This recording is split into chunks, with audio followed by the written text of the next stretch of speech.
You are listening to Three Kitchens Podcast, a member of the Alberta Podcast Network, locally grown, community supported. We release a new episode every Tuesday. Come join us for a new recipe and a good story. This episode is brought to you by Park Power, your friendly local utilities provider in Alberta, offering internet, electricity, and natural gas with low rates, awesome service, and profit sharing with local charities. In Alberta, you get to choose who to buy your internet, electricity, and natural gas from. If you switch providers, nothing changes about the delivery of these utilities to your home or business. If you have an existing contract, you're going to want to find out the terms before leaving. If you don't, then it's even easier to sign up for Park Power. You as the consumer have the choice of who you pay your bills to. Why not choose your friendly local utilities provider? Learn more at parkpower.ca.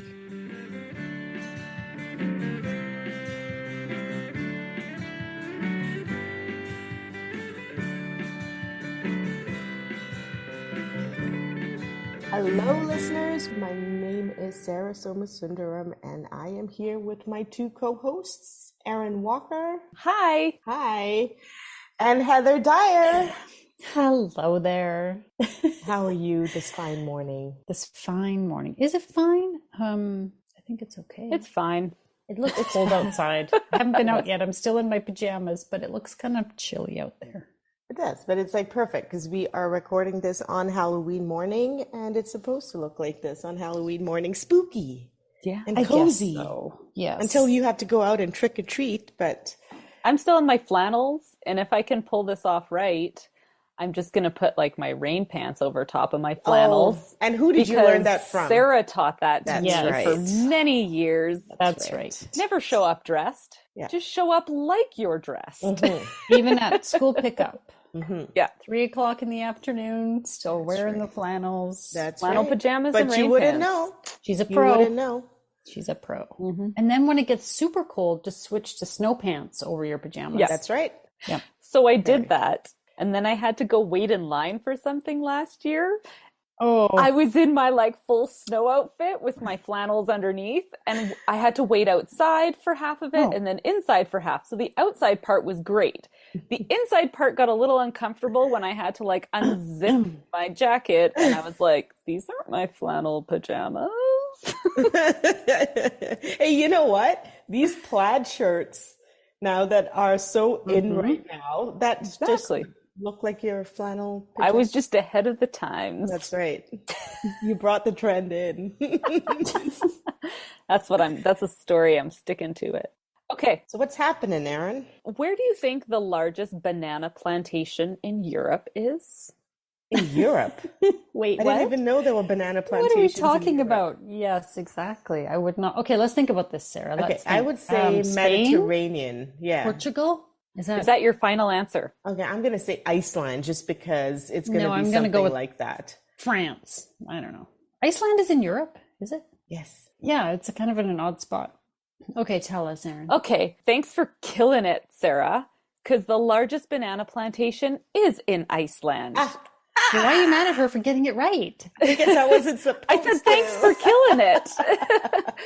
She killed it with her answer. Sort of sarcastic. I'm a little bit You're sort of disappointed like- that you got it because I couldn't go, aha, because I love to one-up everyone, right? Come on. This was a sheer guess. So Okay, you're totally right.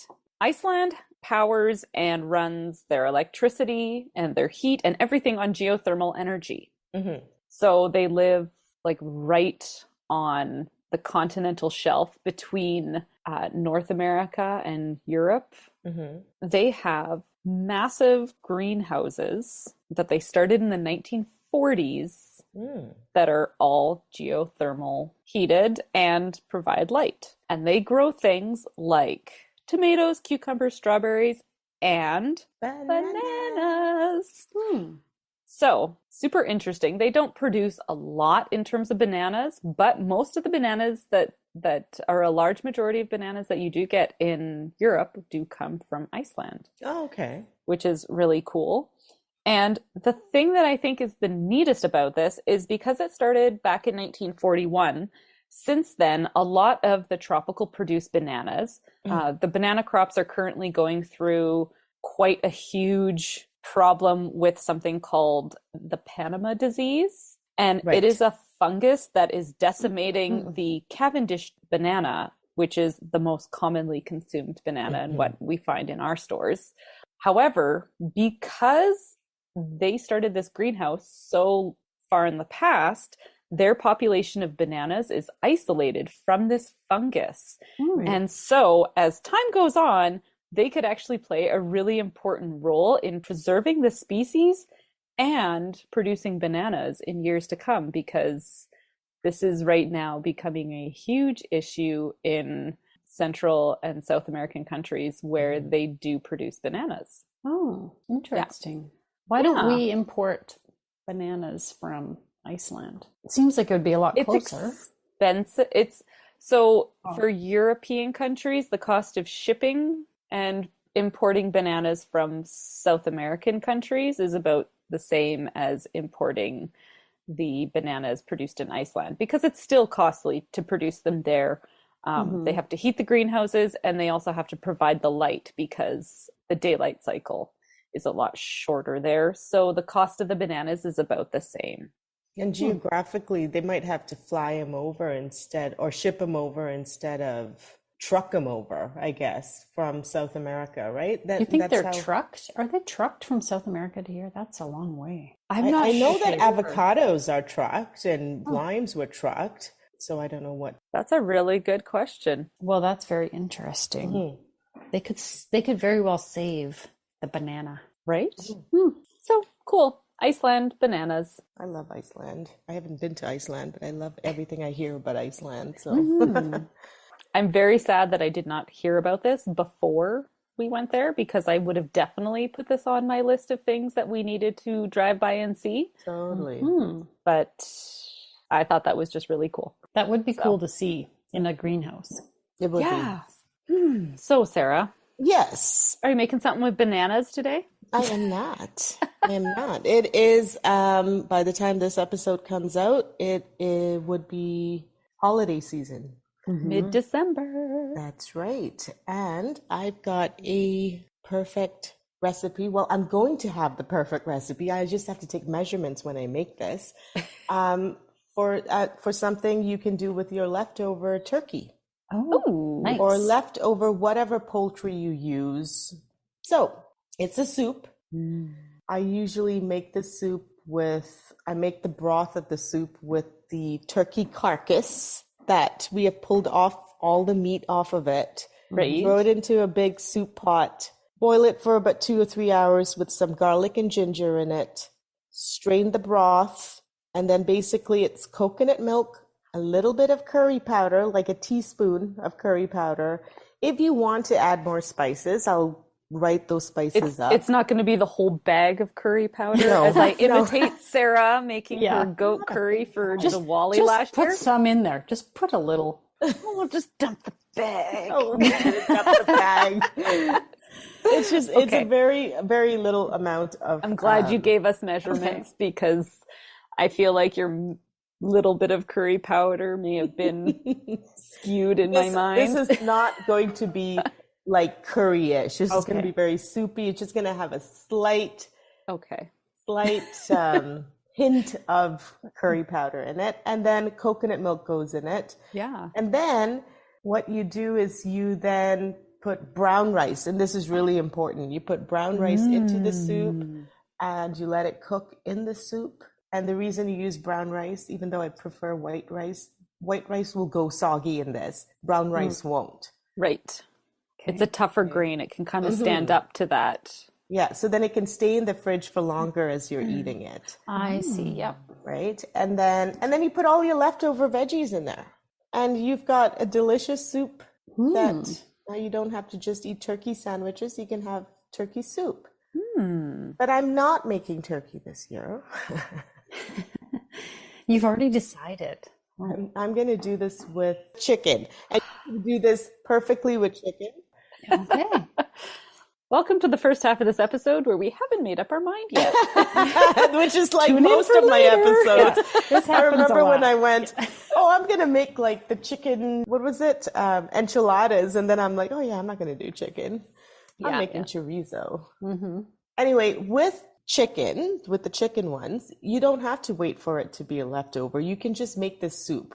Yeah. But you need the chicken with the bones on, so that it kind of takes one step, like you're basically making the broth, and then you're pulling the meat off and then putting it back into the soup. Yeah. So it'll be good. I like Fabulous. I just have to have a piece of paper and a pencil and write down exactly what I'm doing, because it's one of those things that I wing it. I do it to taste. I like it. I like it when someone else wings it. And that should give everybody listening the confidence to say, I cooked with this, I've got that left over. Exactly. It's leftovers in your soup. It's leftover soup. Stretch that Christmas Exactly. dinner or And then it's not Thanksgiving just or whatever. one texture, right? You're not just having the meat next to mashed potatoes or the meat between sandwiches. You're having a soup as well. So you've got tons of options there. And that's so good the day after to just throw everything into a pot, let it cook up, relax. Yep. Smell it all afternoon. And then you get to pull out this cozy, warm, oh, man, am I in the mood for this? Me too. My And feet it's the are cold perfect right weather. now. It's the perfect weather today, because I am cold in my house. Are you guys cold in your houses? Like, I am freezing. I got my flannels on. Me too, but I also have a sweater because I'm so cold. Oh, man. But it's great soup weather. Oh, I love cozy meals. And I so like that much. it's just a little bit of a different take with the ginger Yes. and the curry. Yeah.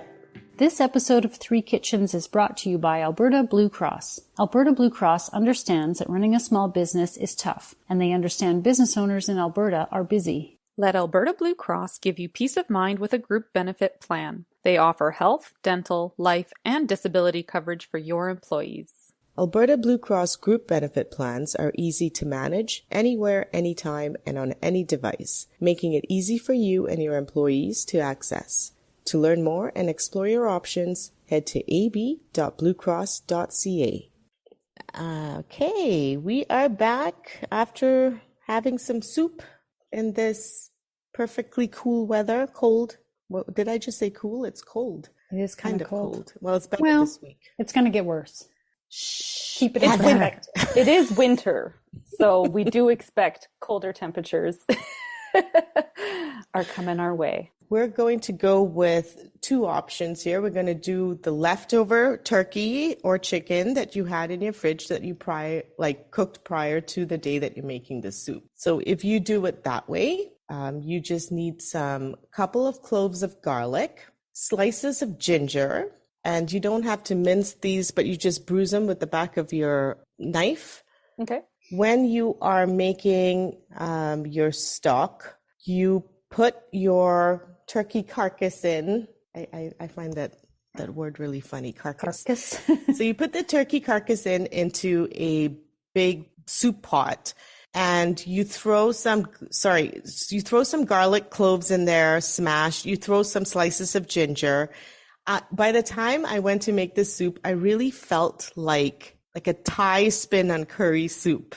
So I threw lemongrass in here.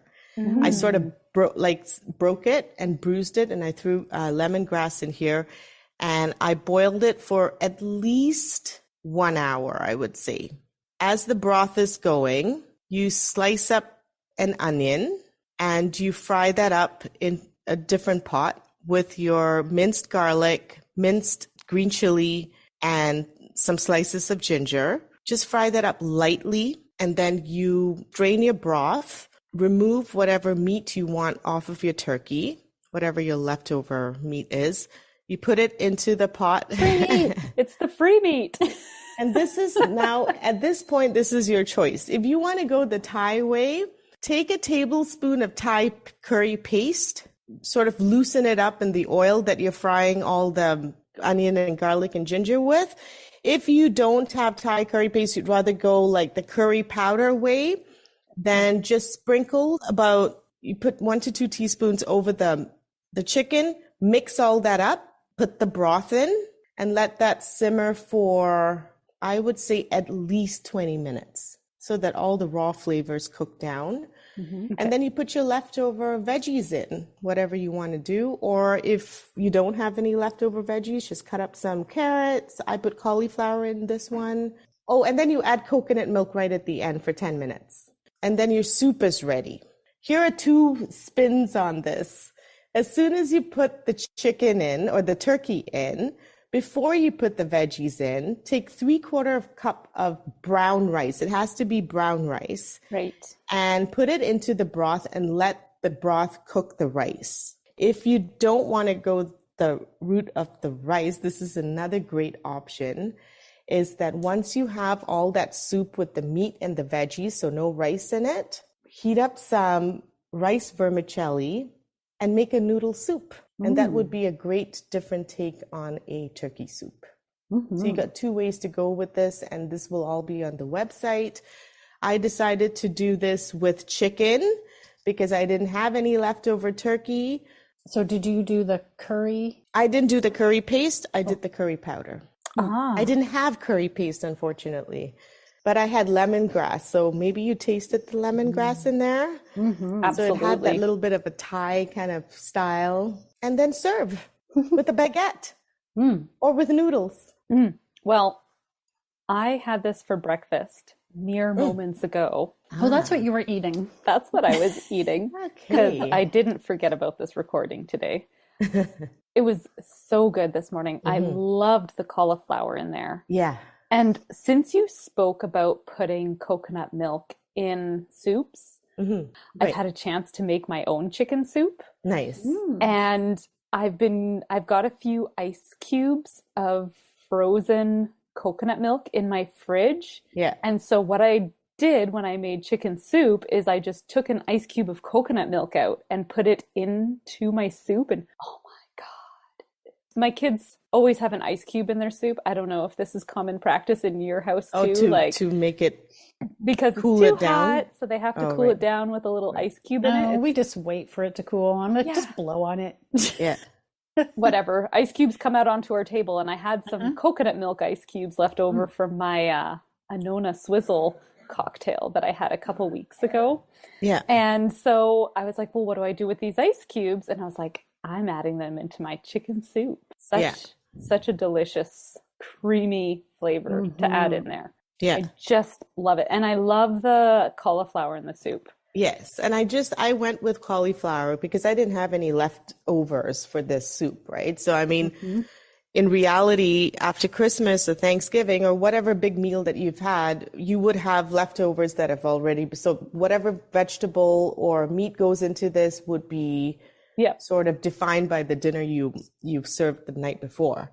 Yeah. But cauliflower seemed to go well with like that Thai craving that I was having. So I'm like, I gotta go for. Yeah, like I haven't thought of putting cauliflower in my soup. So I loved that all around. Was it like super chopped up? I did chop it up. I did. I don't like big chunky soup. So that's again up to you, right? If you like big chunks of food in your soup, then go for a bigger cut of chicken and cauliflower or whatever veggie.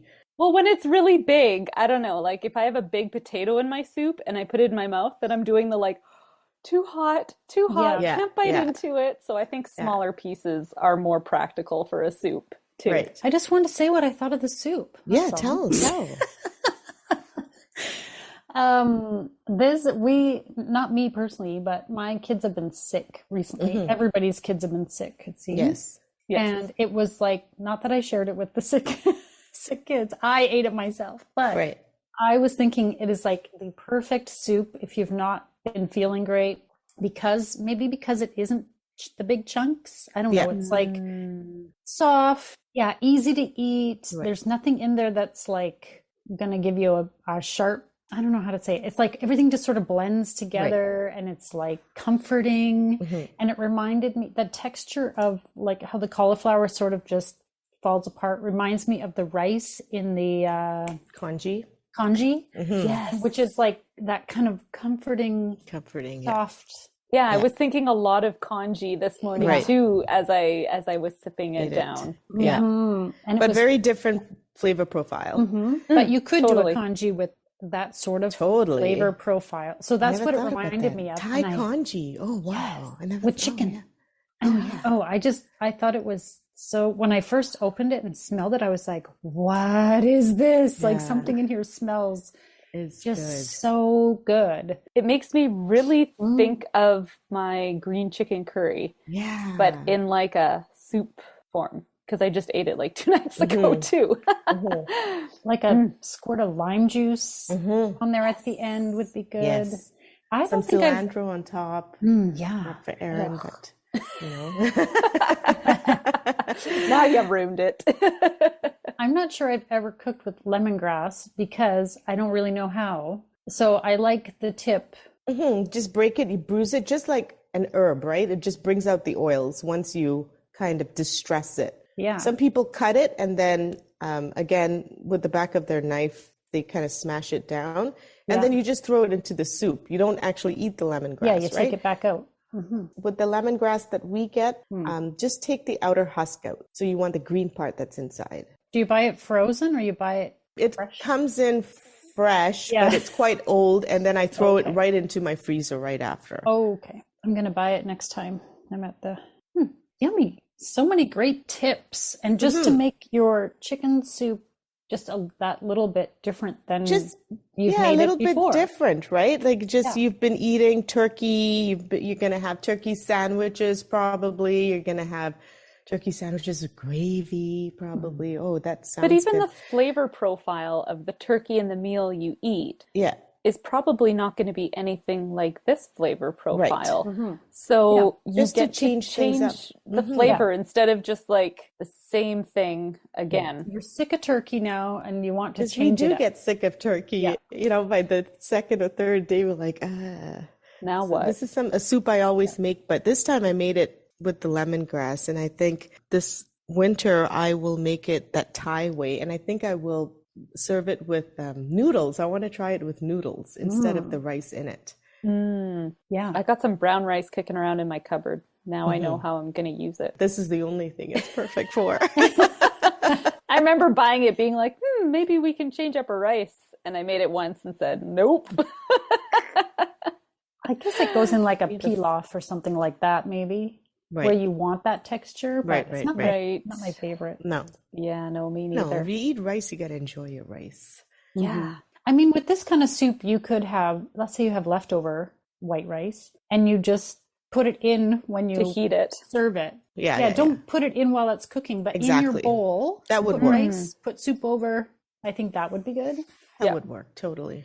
But this is a great lunch to take Mm. to work after. You can freeze it, right? Mm. And it's free meat. It's free Hello. meat. Get everything you can off that carcass. That's right. Okay, I'm gonna give one more tip about the stock. Okay. I don't think you can do it with cooked meat. But if you are making this soup with, like you went to the store and said, okay, I feel like soup. And so you go buy some chicken to do Mhm. this with. And say, for example, like me, you go and buy chicken thighs. Okay. Bring a pot of water to boil, like a real robust boil. And you put your chicken thighs into it. So with bone in, because you want the broth to pull the flavor from the bones. You put your chicken thighs in for, I would say, between 3 to 5 minutes. And then you take them out and you rinse them off and you throw away that water. And then you start your stock from there. Your broth will be extremely clear. Oh, So, like, when you go to Asian restaurants sometimes and you eat wonton soup or pho, and you can tell that certain places have extremely clear broth, like you can, Yeah. and then some have a very kind of murky broth. That's the difference. And I feel like it tastes different. so what happens So, in that 3 to 5 minutes? so all that scum, do you know that scum that you see that rises to the top of a Is it soup sometimes? fat or what? I think it's just, I don't know what scum is. I've always looked this up, but all that stuff gets removed and then your broth ends up being very clear. Hmm. But so that's a really quick, easy way of clarifying your broth. That just seems like too much work. Good The tips. soup. Yeah, that does seem like an extra. Sometimes, though, as Erin, as we have found out, Yes. sometimes extra steps do actually It seems like, oh, why would I Yeah. go to that extra work? Sometimes it does actually make a difference in the end. And we go, I think those steps were worth it. Yeah, So, Yeah. oh, good. So much work. I know. But it's Boiling worth water.